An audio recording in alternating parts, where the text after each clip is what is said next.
No coração do homem entrou o medo e a solidão.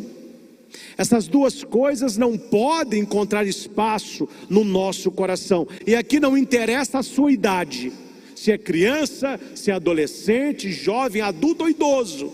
Se no seu coração entrar o medo e entrar a solidão, você será uma presa fácil para o demônio.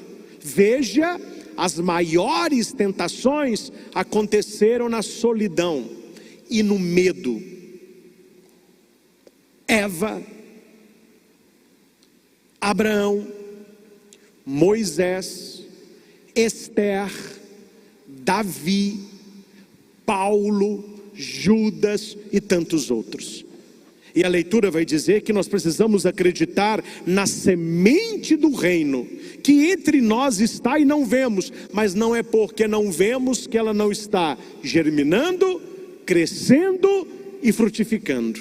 E nós queremos que esta semente não seja lançada apenas fora, mas dentro de nós. Eu preciso acreditar que dentro de mim Deus semeou coisas boas, e você deve se ver como uma plantação de trigo, porque existe uma parábola que Jesus conta, que um homem plantou trigo, e ele foi dormir, o inimigo veio e semeou o joio, os dois germinaram juntos, e os empregados disseram: mestre, tu semeastes trigo, de onde veio o joio?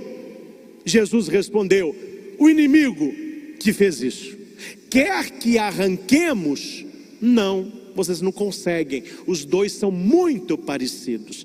Deixa os dois crescerem juntos. No momento da colheita, você recolherá o trigo no celeiro e o joio você queimará. Qual é a diferença, meus irmãos, do trigo e do joio? É o pendão, é a espiga. Os dois são idênticos. Olhando, tanto o trigo como o joio, eles têm pendão e eles têm o trigo que aparece, aqueles grãozinhos. Só que tem uma diferença. Quando você pega o joio e passa aquele trigo, aquela palha na mão e sopra, é só palha, não tem fruto. Quando você pega o joio e esmigalha na mão e sopra, a palha sai e ficam os grãos de trigo. Qual é a diferença do joio e do trigo? O fruto, o que ele é capaz de produzir. Nós precisamos acreditar nisso, e você precisa acreditar nisso. Você é trigo de Deus, você não é joio do demônio. Você é trigo de Deus, você é uma pessoa boa, e você precisa se ver como uma pessoa boa. Não basta achar que é bom, é preciso saber que é bom, e através da sua bondade produzir frutos. Deus, ele vai semeando trigo no nosso coração, o diabo, ele vai semeando joio. Qual dos dois nós cuidamos? Qual dos dois nós cuidamos? Uma criança teve um ataque de raiva, uma criança pequenininha, e quebrou o quarto todo, que ele apanhou na escola, quebrou o quarto inteiro de raiva. O vovô, que é mais sábio, foi até o quarto e perguntou para ele o que tinha acontecido, e ele contou a história, e o vovô disse assim: você deixou o lobo mau de dominar. É a criança, né? Mas como assim, vovô? Nós temos dois lobos dentro de nós. Nós temos o lobo bom e nós temos o lobo mau. São dois animais, e eles ficam brigando com o outro. Tem hora que a gente segue o bom, tem hora que a gente segue o mau. E a criança colocou a mão na cabeça e disse assim: vovô, no final das contas, qual dos dois vai vencer a luta? E o vovô respondeu: aquele que você alimentar mais. Quantas e quantas pessoas, e aqui eu abro um parênteses para um cutucão nos adolescentes e jovens, os eternos insatisfeitos. Quantos destes colocaram na cabeça: eu não vou dar certo, eu não sou uma pessoa boa, Eu não sou um filho bom, eu não sou um estudante bom, eu não sou um universitário capaz. E ele vai alimentando então o lado mal que nós temos. Todos nós temos o lado bom e o lado ruim. É o lado sombra e o lado luz. Qual dos dois nós alimentamos? Nós somos trigo ou nós somos joio? E Jesus vai dizer que o reino de Deus é um grãozinho de mostarda. É a mesma coisa, a menor das sementes. Mas depois que se planta, ele cresce e se torna a maior das hortaliças. Até os pássaros fazem nele ninho.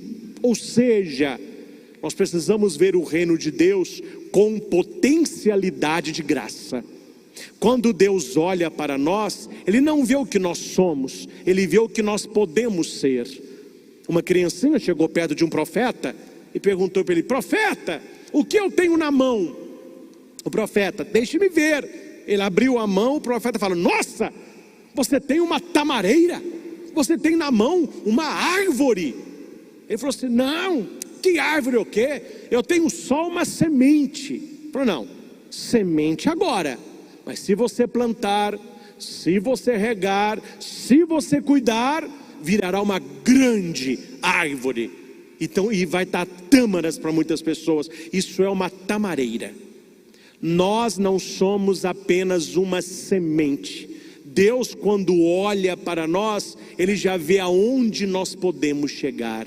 E quantas pessoas poderiam ser uma tamareira grande, alta, vasta, capaz de acolher a tantos na sua sombra emocional, e nós acreditamos que nós não somos ninguém. Aí não passamos de um arbusto, de uma varinha com uma folha só, de uma árvorezinha que nem sombra direito dá. E a nossa potencialidade é igual a semente de mostarda. Nós nascemos para crescer. E permita-me, a última consideração, pegando este texto e julgando para a nossa vida enquanto profissionais, enquanto estudantes, enquanto seres de relação. Meus irmãos, um ou outro por aí, e que não é a maioria, um ou outro por aí, nasceu em berço de ouro. Um ou outro por aí será herdeiro de grandes impérios. Mas a maioria de nós, 99,9%, para a gente construir alguma coisa na vida, é com muito trabalho, com muito estudo, com muita visão, com parceria com quem faz você crescer, sabendo viver cada dia na intensidade do dia. Para com esta questão. Se você não pode fazer tudo, então você não está fazendo nada. O bom é inimigo do ótimo. Faça cada dia um pouquinho em direção do seu sonho.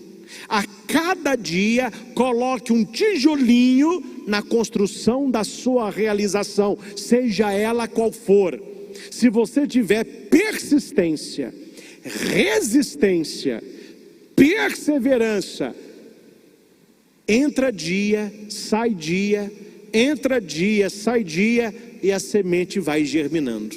A árvore, ela vai crescer, e você chegará a ser a pessoa que você deseja ser.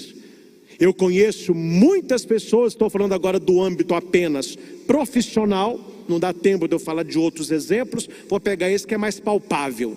Pessoas hoje que são donos de grandes supermercados, grandes sapatarias, grandes açougues, e que começaram na garagem de casa, comprando um sapato em Nova Serrana, vendendo para os colegas, ganhava um dinheirinho, comprava mais. Começaram a vender pão feito em casa, distribuindo para os parentes, depois os colegas de escola.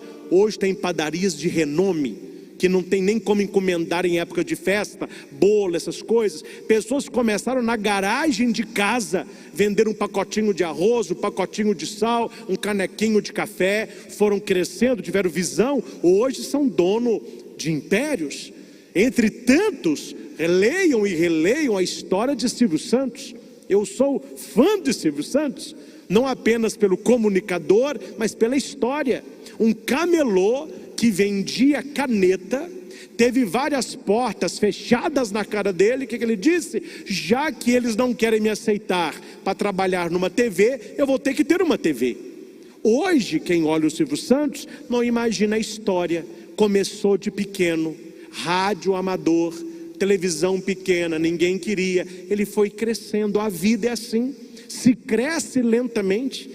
Quando a gente passa muito no lugar, a gente não vê as plantas crescendo. Mas é interessante, quando você passa no lugar e tem lá um broto, você passa meses depois, você vê já um arbusto. Nossa, como cresceu? Porque você não acompanhou. Tudo na vida está em crescimento. Cresça você também.